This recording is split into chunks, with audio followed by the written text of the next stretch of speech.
Welcome to our video on creating communication opportunities.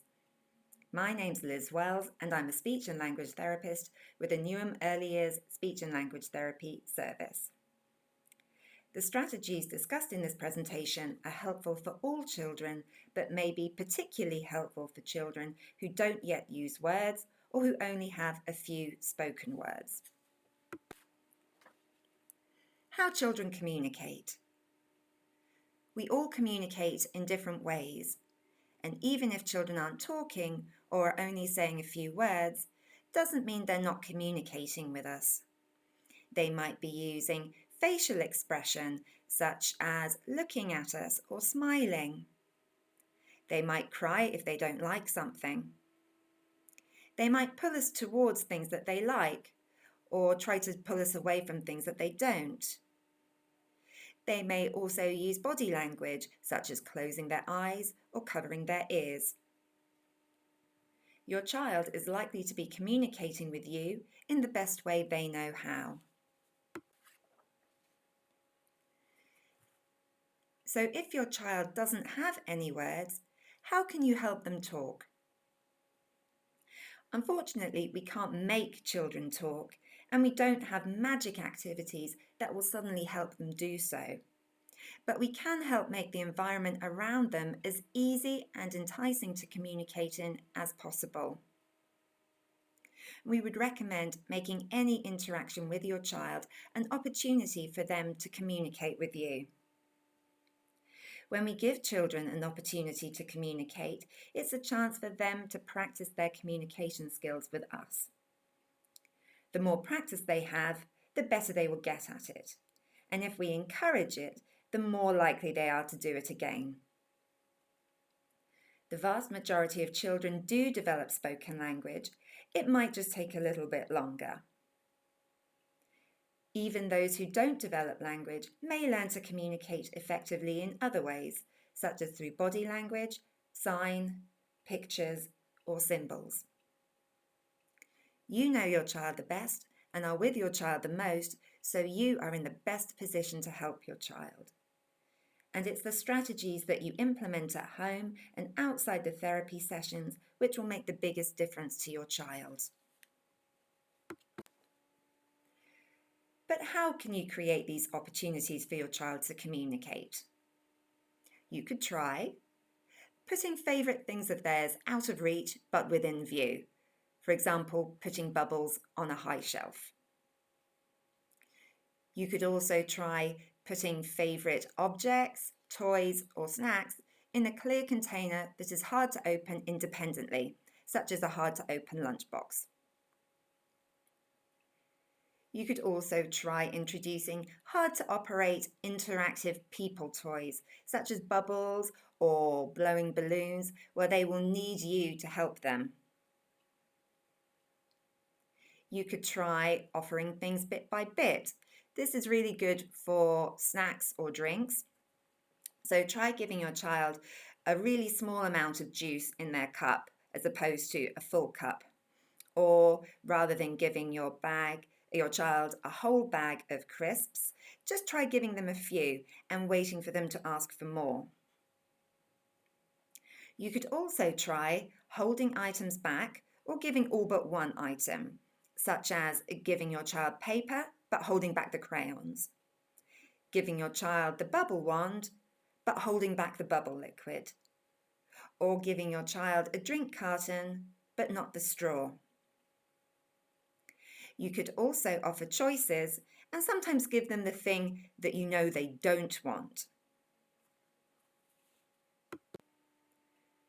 We would really recommend pausing or giving your child time. Avoid doing everything for your child, even if they're not talking. It can be easy to give your child what they want or do things for them because they find asking for these things or doing them difficult, but that can take away the opportunity for your child to practice and learn. Give them an opportunity to communicate with you by giving them a little bit more time.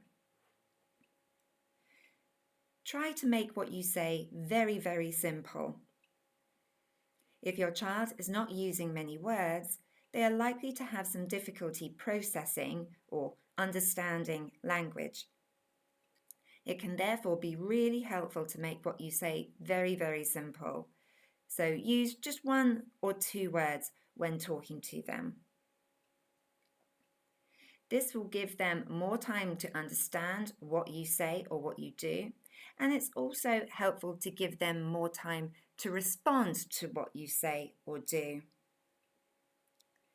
Next time you're about to do something for your child, pause and give you and your child a few seconds.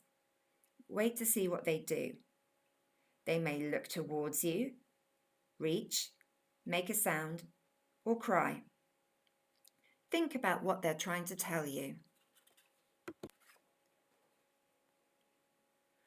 You can also try to interpret what your child says or does, and it's important to treat everything that they do as communicative. In time, they'll realize that what they do has an effect on you. So if they pull you to the front door because they want to go outside, say, "Oh, outside." If they're standing in front of the fridge, say, "Ooh, hungry." If they're smiling and laughing, you can tell them happy. Or if they're crying, say sad. This can sometimes be more helpful than asking them what's wrong or what happened if they don't have much language. You can also try to model or give your child the word that they need in a particular situation by saying it for them. If your child does not have any words or is only using single words, say just 1 word for them. Single words are easier for your child to understand and to copy than big long sentences.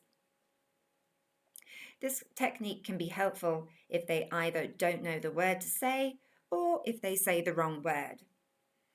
For example, if your child needs help with something, you can say help. So if they need help with their shoes or they want you to put their favorite program on and they're giving you the remote, say help. If they're pulling your hand towards something, such as the door or the fridge or an activity they want, say come. And if they want more of something that they're enjoying, an activity, a snack, or a game, say more.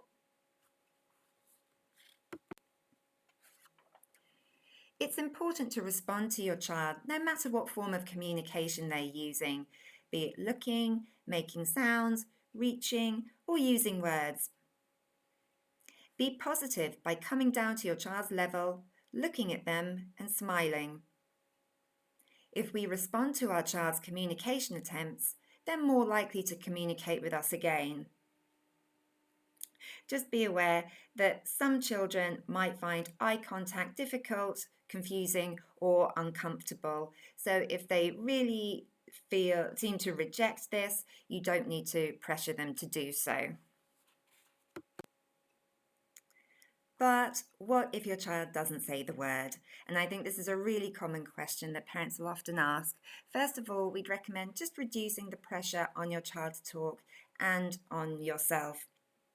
Although copying a word may seem easy, it actually takes a lot of effort to listen to, understand, process, and come up with a response to what you've said. Your child may not be ready or able to say the words yet, but it's still really important for them to hear you say the word. Avoid trying to make your child say the word before you give them a desired item, as this can cause escalating frustration for your child and for you. So don't expect them to say it back, but if they do, that's great, and they may well say it at a later time. Hearing you say the word will help consolidate their understanding of what the word means. So if you're doing all of these things and your child is still finding it hard to understand and use words, they may benefit from the use of some visuals, such as signs, pictures, or symbols to communicate. Talk to your speech and language therapist if you would like further information on using visuals. To summarise, if you're doing all these things, then you're making the environment around your child really communication friendly. You may also find our YouTube videos on play, behaviour and other strategies helpful. Try searching YouTube for Newham Scyps, SCYPS. Thanks for watching.